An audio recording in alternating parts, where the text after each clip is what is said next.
സർക്കാരിനെതിരെ പോർമുഖം തുറന്നിരിക്കെ പി.വി. അൻവറിന്റെ കക്കാടംപൊയിലിലെ പാർക്കിലെ അനധികൃത നിർമ്മാണങ്ങൾ പൊളിച്ചു നീക്കുന്നതിനായി അധികൃതർ നടപടി തുടങ്ങി.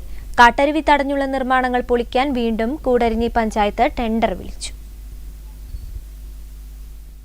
മലപ്പുറം ജില്ലയിലെ കക്കാടംപൊയിലിലുള്ള പി.വി.ആർ നാച്ചുറൽ പാർക്കിലെ തടയണകൾ പൊളിച്ചു നീക്കാനാണ് CPM ഭരിക്കുന്ന പഞ്ചായത്ത് അടിയന്തര യോഗം ചേർന്ന് തീരുമാനിച്ചത്.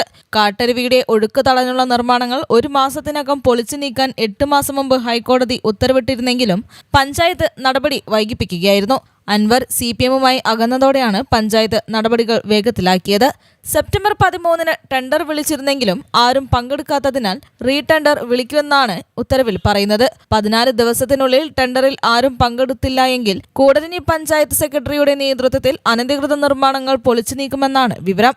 അതേസമയം സർക്കാരിനും പാർട്ടി നേതൃത്വത്തിനുമെതിരെയുള്ള വിമർശനങ്ങൾ പി.വി. അൻവർ തുടരുകയാണ്. നിലമ്പൂരിൽ ഇന്നലെ നടന്ന യോഗത്തിൽ ആയിരങ്ങളാണ് പങ്കെടുത്തിരുന്നത്. News bureau, Kozhikode.